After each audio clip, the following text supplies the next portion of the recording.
Hi guys, welcome back to Arun excellent classes. तो आज हम इंटीग्रेशन पे बेस्ड कुछ इंपॉर्टेंट क्वेश्चन यहाँ पे करने वाले हैं। तो इनका कॉन्सेप्ट जो बेसिक वाला है वो हम सीख चुके हैं और कैसे इसको अप्लाई करना है क्वेश्चंस में, उसको आज हम डिटेल में करने वाले हैं। तो आप अपनी स्क्रीन पे दो क्वेश्चन देख रहे होंगे। एक है आपका integration of 1 upon 1 plus sine x और दूसरा है आपका integration of sine x upon 1 plus sine x. तो इसको सॉल्व कैसे किया जाए, तो इसको बहुत इजीली आप कर सकते हैं, ज्यादा कुछ मेहनत नहीं करनी है आपको। अगर मैं पहले वाले क्वेश्चन के सॉल्यूशन की बात करूं तो यहाँ पे क्या कर दीजिए, देखो directly 1 upon 1 plus sine x का आप इंटीग्रेशन नहीं कर सकते, यानी कुछ आपको अप्रोच लगानी पड़ेगी, कुछ फॉर्म में कन्वर्ट करना पड़ेगा, क्योंकि हमने 1 अपॉन समथिंग टाइप के जो फंक्शन होते हैं उसको नॉर्मली डायरेक्टली इंटीग्रेट नहीं किया हुआ है। तो इसके लिए हमें क्या करना पड़ेगा, कुछ फॉर्म में कन्वर्ट करना पड़ेगा। और फॉर्म कैसे कन्वर्ट कर सकते हो आप, जब आपका 1 अपॉन समथिंग है तो आपके पास एक सबसे बेस्ट चांस बनता है कि आप उसको रेशनलाइज कर लो। तो अगर मैं यहाँ पे इसको रेशनलाइज कर लूं, यानी 1 अपॉन 1 प्लस साइन एक्स है, तो आप क्या करो, 1 माइनस साइन एक्स से ऊपर नीचे मल्टीप्लाई कर लो। सबसे सिंपल और आसान तरीका। अब क्या करोगे आप, dx आपका ऑलरेडी बाहर को है ही। अब जब इसको आप सॉल्व करोगे तो ऊपर आएगा 1 माइनस साइन एक्स और नीचे आपकी कौन सी फॉर्म होगी, a plus b into a minus b. तो ये कितना हो जाएगा, a का स्क्वायर माइनस b का स्क्वायर। तो 1 का square minus sine square x. 1 का स्क्वायर कितना निकल के आता है, 1। तो आपकी क्या फॉर्म आ गई, 1 minus sine x upon 1 minus sine x upon 1 minus sine square x. अब क्या करें आप, ये आपका 1 माइनस साइन एक्स अपॉन में हो जाएगा cos square x, because you know that cos square x plus sine square x is equals to 1। तो यहां से 1 minus sine square x is equals to कितना हो जाएगा, cos स्क्वायर एक्स। अब थोड़ा सा पार्ट रह गया आपका, इसको आप कर लीजिए। ये cos स्क्वायर एक्स को 1 के नीचे भी ले जाइए और cos स्क्वायर एक्स को साइन एक्स के नीचे भी ले जाइए। तो 1 upon cos square x dx minus sine x upon cos square x dx। तो 1 upon cos square x dx को आप लिख सकते हो sec square x. cos square x का जब रेसिप्रोकल करोगे आप तो क्या होता है, sec का रेसिप्रोकल cos, cos का रेसिप्रोकल sec। तो ये कितना हो जाएगा आपका sec square x dx and ये आपका हो जाएगा sin x और ये cos स्क्वायर एक्स है। तो इसको दो पार्ट में तोड़ लो, इसको आप लिख सकते हो sin x upon cos x into 1 upon cos x। तो sin x upon cos x कितना हो जाएगा आपका tan x और 1 अपॉन cos x हो जाएगा आपका sec x dx। अब क्या कर लीजिए, इसको आप इंटीग्रेट कर लीजिए। तो sec स्क्वायर x का इंटीग्रेशन क्या हो जाएगा, directly tan x, because you know that tan x का डिफरेंशिएशन कितना होता है, sec स्क्वायर x। तो sec स्क्वायर x का इंटीग्रेशन कितना हो जाएगा, tan x minus sec x tan x किसका है, आपका sec x जो आपका sec x होता है उसका डिफरेंशिएशन होता है sec x into tan x। तो sec x into tan x का जो इंटीग्रेशन होगा वो क्या हो जाएगा आपका sec x प्लस c, क्योंकि आपका क्या है इनडेफिनिट फॉर्म है, तो उस केस में आपको लास्ट में कांस्टेंट ऐड करना होता है। तो ये आपका क्या हो जाएगा, करेक्ट आंसर। ठीक है गाइस, आई होप आपको ये समझ में आया होगा। बात करेंगे अगले वाले क्वेश्चन की। अब अगर हम बात करते हैं अगले वाले क्वेश्चन की, तो उसके सॉल्यूशन के लिए आपको क्या करना पड़ेगा, सॉल्यूशन फॉर सेकंड। आप फिर से क्या कर दीजिए, रेशनलाइज कर दीजिए, क्योंकि आपके पास और कोई चारा नहीं है अभी। तो रेशनलाइज करके आपकी चीजें बहुत आसान हो जाती हैं। तो इसलिए आप क्या कर दीजिए, यहाँ पे रेशनलाइज कर लीजिए। तो आपने क्या करा, 1 माइनस साइन एक्स से ऊपर नीचे मल्टीप्लाई कर दिया। ठीक है, तो हमेशा इंटीग्रेशन में कोशिश क्या करें कि जब भी ऐसे आपके अपॉन में फंक्शन हो तो आप उसको रेशनलाइज कर लो। हालांकि कभी कभार शॉर्ट ट्रिक भी काम आते हैं, बट इस केस में आई थिंक कोई शॉर्ट ट्रिक आपकी बनने वाली नहीं है। तो बेस्ट क्या रहेगा, क्या करो, रेशनलाइज कर लो। तो आपका क्या हो गया यहाँ पे, साइन एक्स, तो 1 माइनस साइन एक्स इंटू में आ गया, और ये कितना हो गया, a plus b into a minus b. तो ये आपका हो जाएगा 1 माइनस साइन स्क्वायर एक्स। ठीक हो गया, ये आपका dx और 1 माइनस साइन स्क्वायर एक्स कितना होगा, cos स्क्वायर एक्स। डायरेक्टली कर दो। ठीक है, अब क्या करो, ऊपर को जो मल्टीप्लाई करोगे आप तो ये आएगा sin x minus sine square x.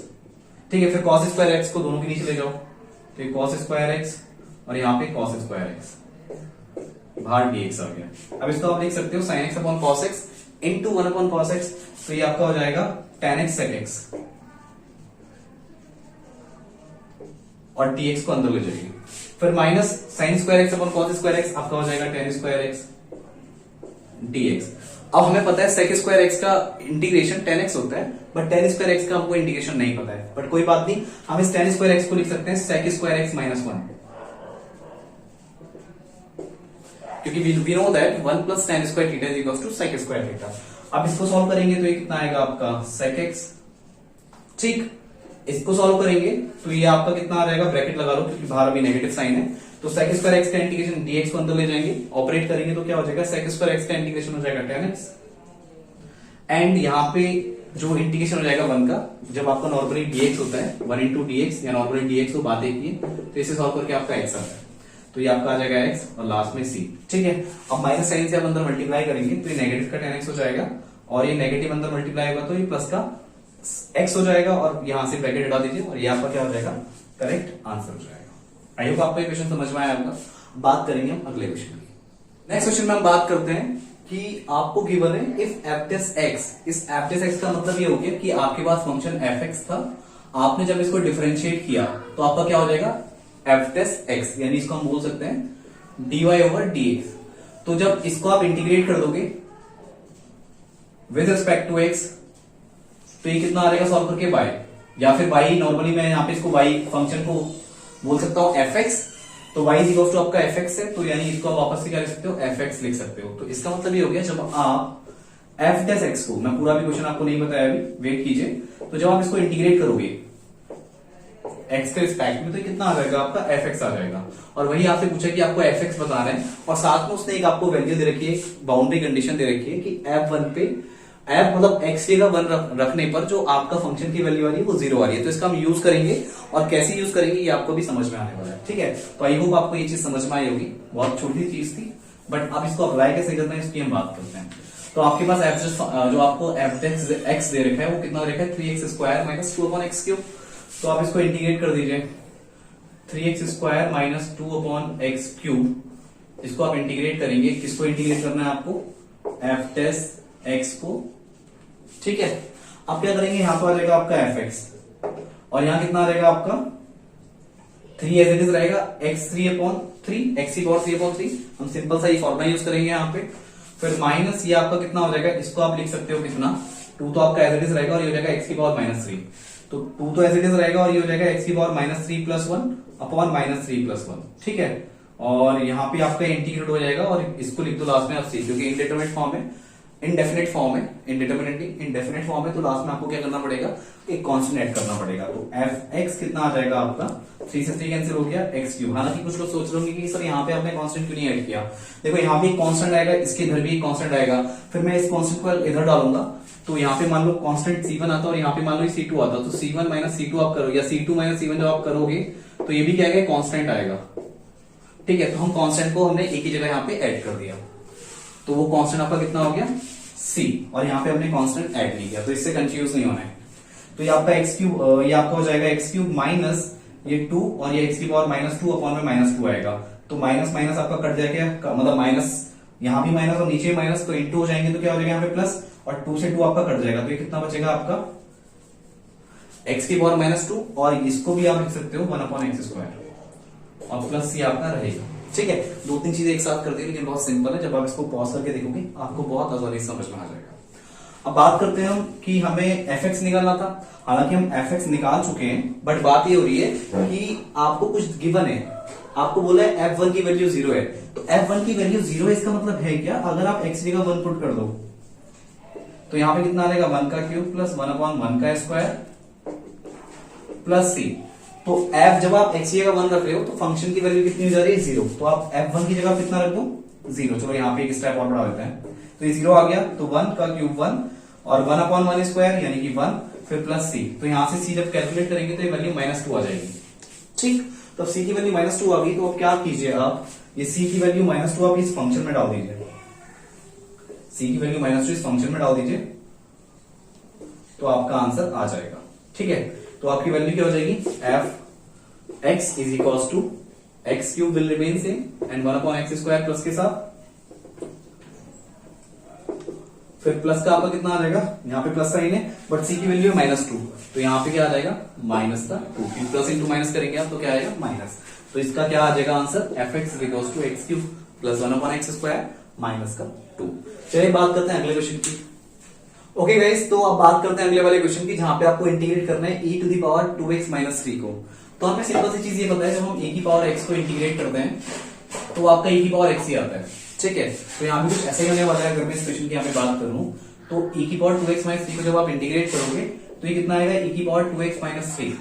ठीक, और साथ में आपको क्या करना पड़ेगा, जो यहाँ पे x का कोफिशिएंट है उससे आप डिवाइड कर दीजिए प्लस सी, ये आपका क्या हो जाएगा, आंसर हो जाएगा। अब बात ही आती है कि इसको हम डायरेक्टली हमने ऐसा क्यों लिख दिया, इसको एक सिस्टमेटिक वे में क्यों नहीं किया। पहली बात तो मैं आपको बता दूं कि इसको मैं सिस्टमेटिक वे में आपको भी करके दिखाता हूं, बट आप कोशिश करें कि डायरेक्टली आप ऐसे भी अगर दिमाग में रखते हैं चीजों को तो भी आपके लिए बहुत आसान होने वाला है। मैं आपको दिखाऊंगा कि इसको जब आप सॉल्व करोगे एक प्रॉपर मेथड से, तब भी आपका यही आंसर आएगा कि पहले आप नॉर्मली e की पावर x को जब इंटीग्रेट करोगे तो वो एज इट इज इंटीग्रेट हो जाता है, और साथ में इस चीज का जो भी आपका पार्ट होगा, जो e की पावर में पार्ट होगा, उसमें जो x का कोफिशिएंट होगा वो डिवाइड में आ जाएगा। ये एक रिजल्ट निकल के आता है, तो उस बेस पे हमने यहाँ पे इसको डायरेक्टली सॉल्व किया हुआ है। अब करेंगे कैसे सॉल्व इसको, अगर प्रॉपर तरीके से किया जाए तो e की पावर 2x माइनस 3, तो आप क्या कर लीजिए 2x माइनस 3 को t लेट कर लीजिए, तो यहाँ पे इसको with respect to x differentiate कीजिए, तो 2x का डिफरेंशिएशन कितना हो जाएगा 2 और 3 का 0, और ये हो जाएगा dt ओवर dx। तो यहाँ पे dx की वैल्यू कितनी आ गई, dt बाय 2। ठीक है, तो अब क्या कर लीजिए, यहाँ पे e तो आपका एज इट इज रहेगा और इसको आपने क्या लेट किया t, और यहाँ पे dx की वैल्यू कितनी हो जाएगी, dt बाय 2, क्योंकि जब यहाँ फंक्शन t की फॉर्म में आया तो यहाँ पे dx भी किस फॉर्म में आना चाहिए, dt की फॉर्म में आना चाहिए। तो ये 2 तो कांस्टेंट है, तो ये आपका 1/2 बाहर आ जाएगा और ये हो जाएगा e की पावर t dt, और हमको पता है कि e की पावर t का जब हम इंटीग्रेशन करेंगे विद रिस्पेक्ट टू t तो उसको e की पावर t ही आना है, तो e की power t plus c constant की वैल्यू है। अब t की वैल्यू है कितनी, t की वैल्यू यहाँ पे पुट कर दीजिए, तो 1/2 e की पावर 2x माइनस 3, क्योंकि ये t की वैल्यू है, आपने पुट कर दिया प्लस c। इस आंसर को देखिए और इस आंसर को देखिए, बात एक ही है, बस मैंने यहाँ पे क्या कर दिया 1/2 को अंदर लिख दिया, इसको 1/2 को बाहर निकाल के इसको ऐसे लिख दीजिए, ऊपर ये मल्टीप्लाई में, ठीक है, e की पावर 2x माइनस 3, ठीक है गाइस, प्लस c। तो इस तरह से आप इंटीग्रेशन के और भी बहुत सारे क्वेश्चन सॉल्व कर सकते हैं। हालांकि इंटीग्रेशन के भी बहुत से इंपॉर्टेंट क्वेश्चन है जो आपको अगली वीडियो में मिलते रहेंगे। तो अब हम नेक्स्ट वीडियो में बात करेंगे कुछ और इंपॉर्टेंट क्वेश्चन की, जो कि आपकी पेपर पॉइंट ऑफ व्यू से बहुत ज्यादा इंपॉर्टेंट है। तो गाइस, अगर आपको ये वीडियो पसंद आ रही है तो इस चैनल को लाइक कीजिए, चैनल को सब्सक्राइब करना मत भूलिए, एंड जब चैनल को आप सब्सक्राइब करेंगे साथ में बेल आइकन को प्रेस करना मत भूलिएगा, ताकि हमारे जितने भी नई वीडियोस आए आपको उनके नोटिफिकेशन सबसे पहले मिले। तो गाइस, हम मिलेंगे नेक्स्ट वीडियो में, तो keep learning and stay with us. Thank you.